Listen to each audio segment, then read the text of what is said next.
Hello friends, कैसे हैं आप सब। आज हम पढ़ेंगे आपकी क्लास 8 का social and political life civics का चैप्टर नंबर 1 जो है the Indian constitution. In this chapter we are going to begin with football, a game many of you have probably heard of और इवन प्लेड। मतलब क्या है, इस chapter की शुरुआत जो हम करने जा रहे हैं वो फुटबॉल के एक खेल से करने जा रहे हैं जिसे बहुत अधिकांश आप लोगों ने खेला भी होगा और कुछ लोगों ने इसको सुना भी होगा। This is a game that involves the players feet. ये क्या है? प्लेयर के पैरों का खेल है, पैरों को मार के बॉल से, और ये खेला जाता है। According to the rules of football, if the ball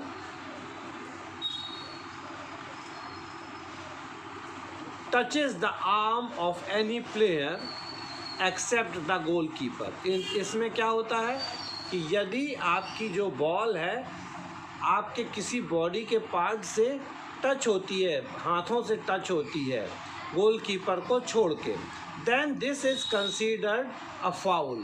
तो इसका मतलब होता है कि वह फाउल हुआ है।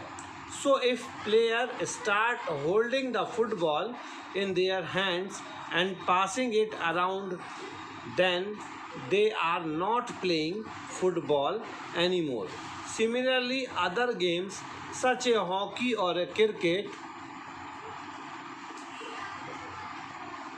help us these rules to define the game and the help us to the distinguish one game from another। तो इसका क्या मतलब होता है कि अगर हम देखते हैं कि प्रत्येक खेल के कुछ नियम होते हैं और उन्हीं नियमों के आधार पर हम उस खेल को खेलते हैं, और हर खेल के अपने अपने अलग अलग नियम होते हैं और इन नियमों से ही उस खेल की अलग होने की बात समझ में आती है। ठीक है। Like the games society also have constitute rules that make it what it is and differentiate it from other kind of society. तो उसी प्रकार से हमारे समाज के लिए भी अलग अलग लोगों के लिए अलग अलग प्रकार के नियमों को बनाया गया है। In a large societies in which different communities of people live together, these rules are formulated through consequence, and in modern countries this consequence is usually available in a written form। अब अपन देखते हैं, हमें पता है, आप लोग ये भी समझते हैं कि जैसे अब आप मान लीजिए आप किस घर किराए से देते हैं, तो उस स्थिति में आप क्या करते हैं कि जिनको भी आप किराए से रहने के लिए दे रहे हैं उन लोगों को आप नियम बताते हैं कि देखो भाई ऐसा करना पड़ेगा, आपको ऐसा करना पड़ेगा। तो वो एक छोटी सोसाइटी के लिए सामान्य नियम हुए, और जब बड़ी जगह होती है, बड़ी सोसाइटियाँ होती हैं, तो वहाँ पर 10, 12, 15 नियमों का एक लिस्ट होती है जो कि रिटन फॉर्म में होती है, और उस रिटन फॉर्म को रिटन पेज को दे दिया जाता है, लिस्ट की, नियमों की लिस्ट, कि भाई ये नियम आपको पालन करने पड़ेंगे। अगर आप उसको पालन करेंगे तो आप यहाँ पर रह सकते हैं, वरना आप नहीं रह सकते हैं। तो a written document which we find such rules is called constitution। तो जो लिखित नियमावली है उस सोसाइटी की, उस लिखित नियमावली को हम उस सोसाइटी का कॉन्स्टिट्यूशन कह सकते हैं। इसी प्रकार से प्रत्येक संस्था का, प्रत्येक विद्यालय का, प्रत्येक कमेटी का एक संविधान बनाया गया है, नियमों की एक सूची बनाई गई है, उसे ही हम कॉन्स्टिट्यूशन कहते हैं। तो a written document which we find such rules is called a constitution. We have looked at the Indian constitution in class 6th and 7th. हमने अपनी लास्ट क्लासेस में 6th और 7th में इंडियन कॉन्स्टिट्यूशन के बारे में काफ़ी कुछ पढ़ा है in our social and political life book. Have you ever wondered why we need a constitution, or who curious about the constitution got written, or who wrote it? अब हम ये कहेंगे कि आपने 6th क्लास में पढ़ा है कि इंडियन कॉन्स्टिट्यूशन ऐसा होता है, तो आपको ये लगेगा कि ये कॉन्स्टिट्यूशन है क्या, इसको लिखा किसने, ये बना कैसे, ठीक है ना। तो we will discuss both these issues and also look at the key features of Indian Constitution. Each of these features is crucial to the working of democracy in India, and some of these will both the focus of different chapters in this book. तो इस book में अपन को क्या देखने को मिलेगा कि features, different features of the Indian democracy के क्या क्या हैं। उसके बाद में हम ये भी बात करेंगे कि हमारे कॉन्स्टिट्यूशन में क्या क्या है और कॉन्स्टिट्यूशन को हम किस तरह से एग्जीक्यूट करते हैं, कैसे हमारा कॉन्स्टिट्यूशन काम करता है। तो इसके बाद अब हम देखते हैं, आप ये फ़ोटो देख रहे होंगे, ये है हमारे पार्लियामेंट की फर्स्ट पार्लियामेंट जब इंडिया इंडिपेंडेंट हुआ और पहली पार्लियामेंट संसद बुलाई गई, ठीक है, और उस संसद में शपथ ग्रहण समारोह हुआ जवाहरलाल नेहरू जी का, जो कि हमारे भारत के पहले प्रधानमंत्री बने थे। तो इससे ही हम शुरू करते हैं कि why does a country need a constitution, हमारी कंट्री को कॉन्स्टिट्यूशन की ज़रूरत क्यों है। तो आगे देखते हैं हम कि इन 1934 the Indian national Congress made the demand for a constitution assembly. 1934 में ही इंडियन नेशनल कांग्रेस ने डिमांड की कॉन्स्टिट्यूशन असेंबली की।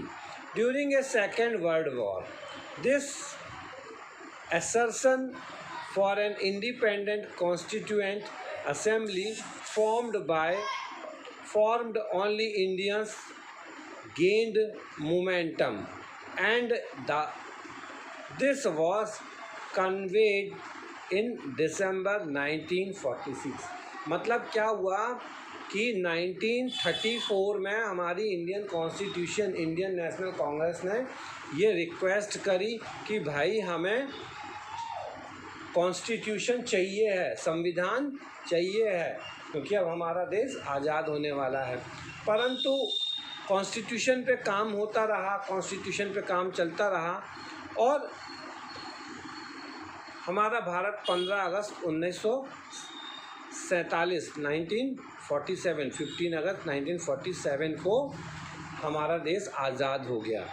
और उसके बाद में दिसंबर 1946 the photo on page 2 shows some members of the Constitution Assembly, और वहाँ पर कुछ मेंबर्स की कॉन्स्टिट्यूशन असेंबली की लिस्टेड हुई।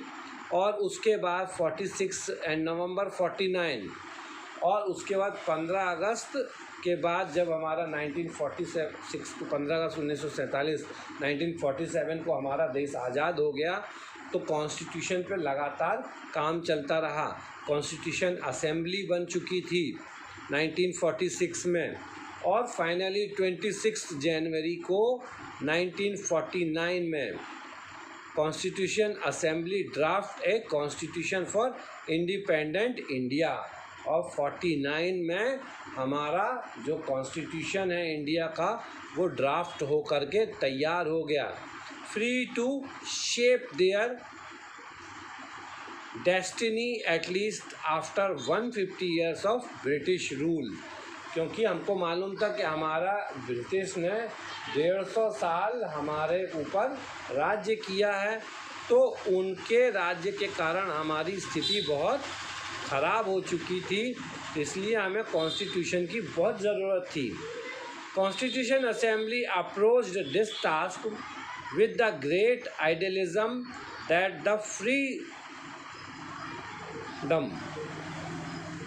ठीक है, उन्होंने स्वतंत्रता को ध्यान में रखते हुए सारे संविधानों की रचना करने का काम किया था। Struggle has helped produce. You will read more about the work of the Constitution Assembly later in this chapter. इसके बाद भी हम Constitution Assembly ने क्या क्या काम किए उसके बारे में, है ना, काम होगा। तो ये जो फ़ोटो है, फर्स्ट फ़ोटो है Constitution Assembly की, जो कि जवाहरलाल नेहरू जी ने लीड की थी। Today, most countries in the world have a constitution, while all democratic countries are likely to have a constitution is not necessary.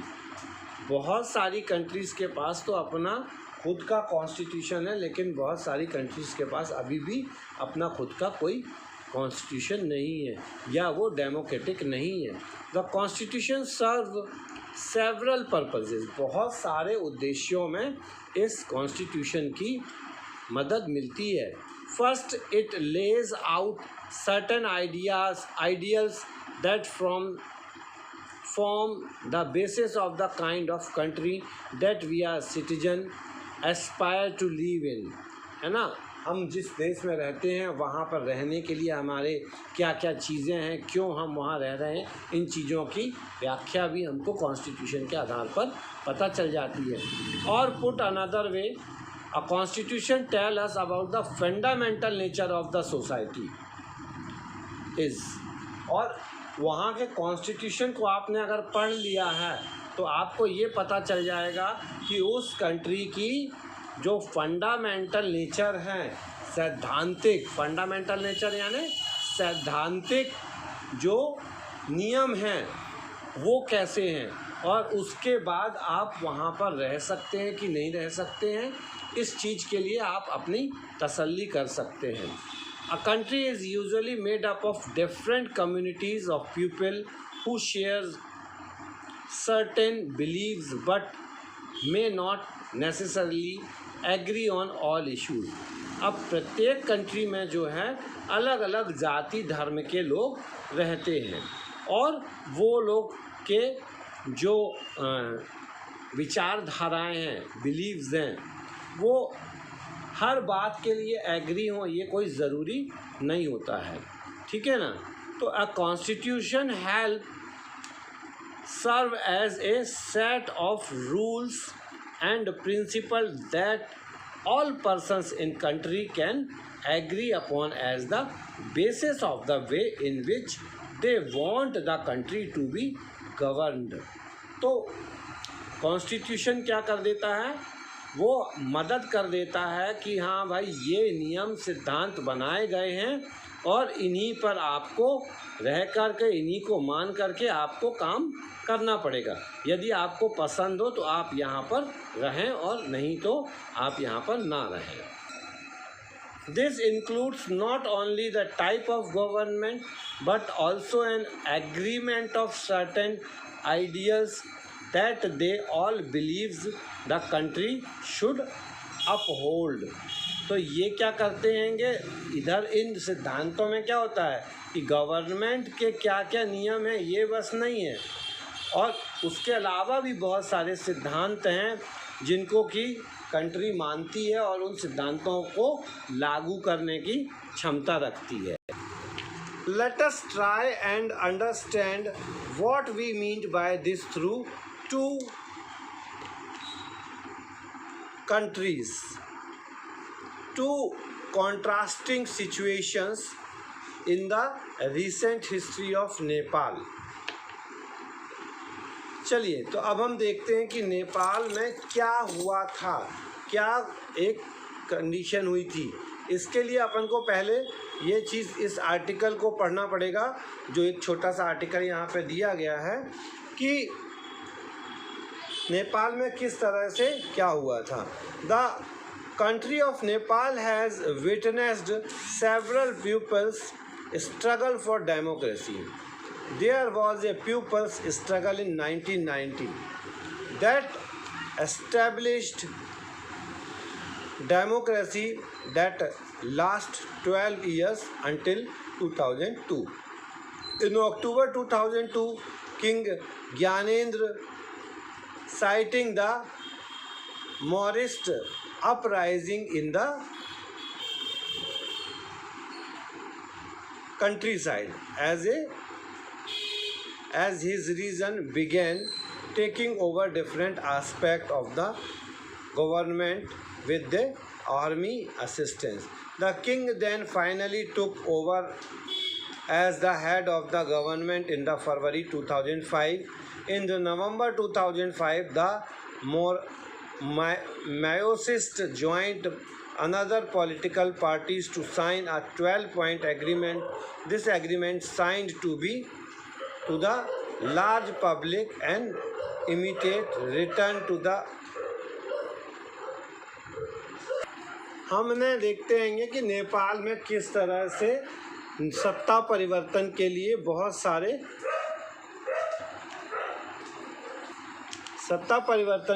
बहुत सारी गतिविधियां चलती रहीं और finally Nepal adopted in 2007 Nepal adopted an interim constitution. The above photo shows scenes from the People's Movement for the Democracy in 2006.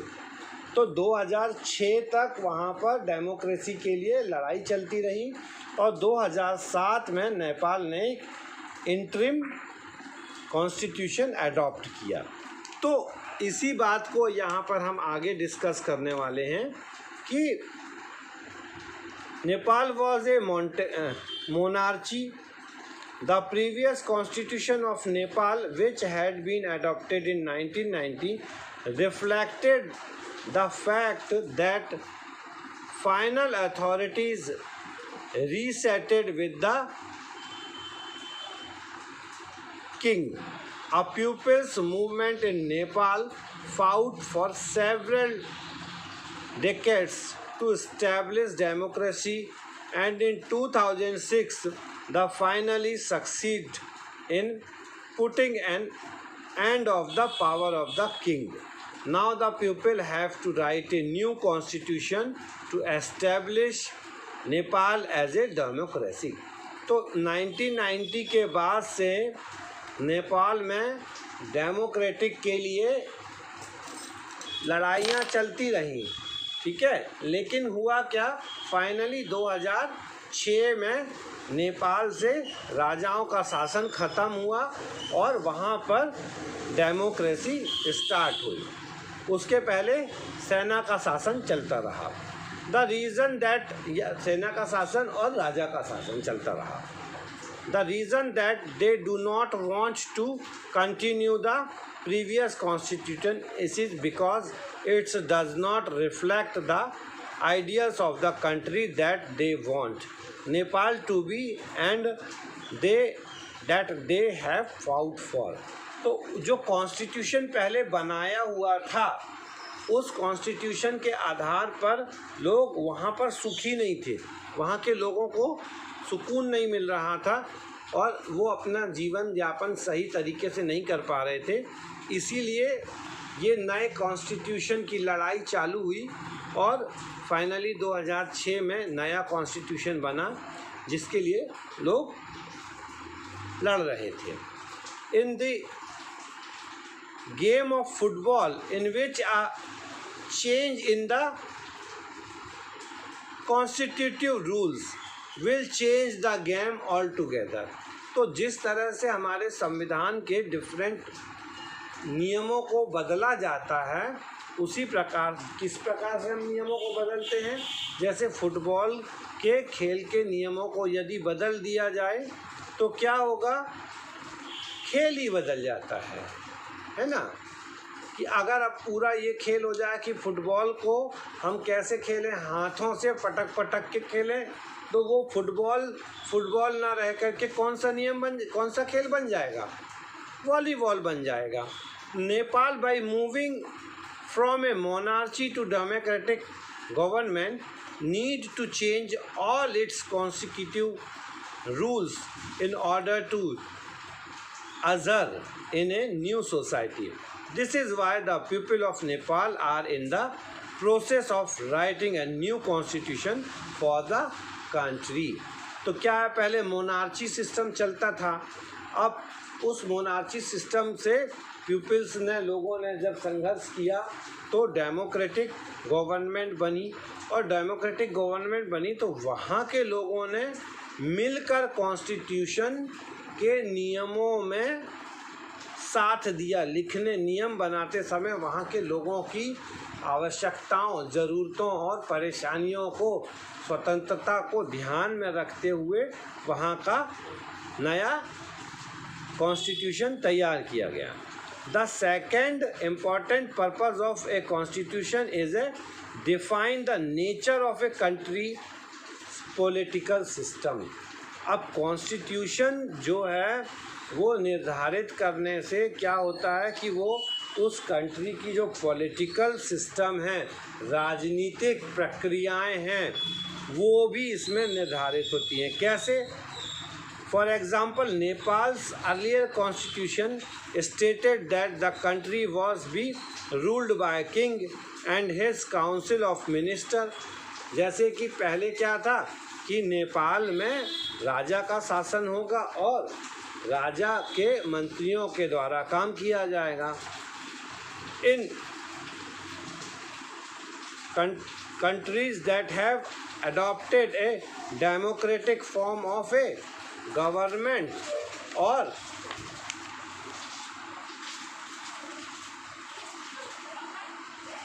polity, the constitution plays a crucial role in laying out certain important guidance that govern discussing making with these society। तो जो constitution है, बहुत सारी विषम परिस्थितियों में हमारा संविधान में ऐसे, हमारे कॉन्स्टिट्यूशन में ऐसे नियम बनाए गए हैं जिसके मदद से लोगों के लिए क्या, सोसाइटी और समाज के लिए हमें क्या आवश्यक है, इनके नियमों को ध्यान में रखा जा सकता है। In a democracy we choose our leaders so that they can exercise power responsibly on our behalf. हम क्या करते हैं डेमोक्रेसी में? हम डेमोक्रेसी में अपने लीडर को चूज़ करते हैं, और वो जो लीडर होता है वो हमारे बिहाफ पर काम करता है। यानी काम करने का तात्पर्य क्या हुआ? हमारे बिहाफ पर वो हमारी ज़रूरतों को आगे तक लेके जाता है, हमारी परेशानियों को आगे तक लेके जाता है, और अब हमारी परेशानियों को दूर करने के उपाय सुझाता है सरकार को कि ऐसे से ऐसा करने से यहाँ की परेशानियाँ दूर हो सकती हैं। However, there is always possibilities that these leaders might misuse their authorities, and the Constitution usually provides safeguards against this। तो अब कई बार ऐसा भी होता हैगा कि ये लीडर्स जो हैं वो अपनी अथॉरिटीज़ का सही उपयोग नहीं करते हैं, तो उससे बचने या उससे बचने की सुरक्षा के लिए भी हमारे पास कॉन्स्टिट्यूशन में ऐसा विधान बना है। This misuse of authority can result in gross injustice and demonstrated in the classroom situation below.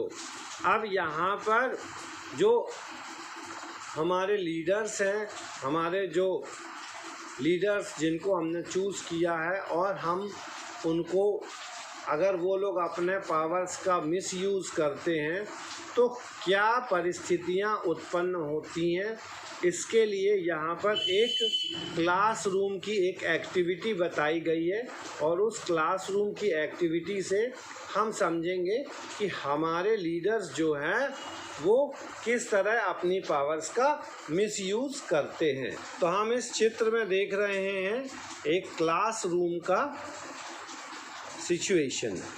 Suresh is the class monitor. He is bully. His classmates are not too fond of him.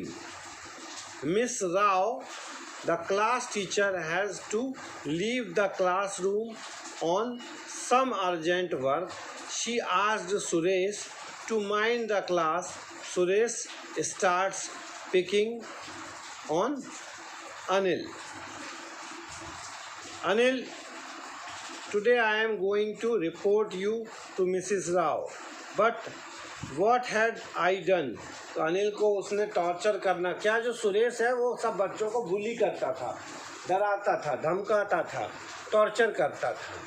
तो उस दिन उसने अनिल को पकड़ा और बोला कि अनिल, आज मैं तुम्हारी शिकायत जो है मिस राव से कर दूंगा। तो उसने कहा कि भाई मैंने ऐसी कौन सी गलती कर दी, ठीक है। तो when Miss Rao return to the class, Miss Rao class में लौटी, ma'am while you are away, Anil kept talking loudly and disturbing the class. He would not listen to me. उसने अनिल की शिकायत लगा दी कि मैडम आप जब क्लास से बाहर गई थी तो अनिल बहुत ज़ोर ज़ोर से बातें कर रहा था और वो मेरी बात को नहीं मान रहा था। Anil, you will have to stay back after school today and write. I will not disturb the class monitor 100 times. उन्होंने कहा कि क्लास की ख़त्म होने के बाद तुम 100 बार लिखोगे कि मैं क्लास को और मॉनिटर को डिस्टर्ब नहीं करूँगा। But ma'am I did not do anything. उसने कहा कि लेकिन मैडम मैंने ऐसा कुछ नहीं किया है। तो उससे क्या हुआ, अब उसका कंक्लूज़न या हम रिज़ल्ट देखते हैं। In democratic societies the Constitution often lays down rules that guard against the misuse of power by our political leader. In case of the Indian Constitution, about which you will read more later in the chapter, many of these laws are contained in the section of fundamental rights. Do you recall the chapter on the diet written Om Prakash Valmiki's experience in your school from class 7 book? In this chapter, we talked about the discrimination Om Prakash faced because he was Dalit. You read about how Indian Constitution guarantees the right to equality to all persons and says to no citizen can be discriminated against on ground of religious, race, caste, gender and place of birth. तो अपने last class में fundamental rights के बारे में अपन ने पढ़ा है कि किस तरह से हमको फंडामेंटल राइट्स मिले हुए हैं, जिसमें हम किसी को भी जाति, धर्म या रंग या जेंडर के आधार पर या स्थान और जन्म के स्थान के आधार पर डिस्क्रिमिनेट नहीं कर सकते हैं, ठीक है ना। The right of equality is one of the fundamental right guaranteed by the Indian constitution. तो भारतीय संविधान में ये जो फंडामेंटल राइट्स है वो गारंटी देता है कि भाई आपको इन चीज़ों की स्वतंत्रता है। The another important function that a constitution plays in a democracy is to ensure that the dominant group does not use its power against other less powerful persons or group। मतलब क्या हुआ, डोमिनेंट ग्रुप से आने जो ताकतवर समूह हैं।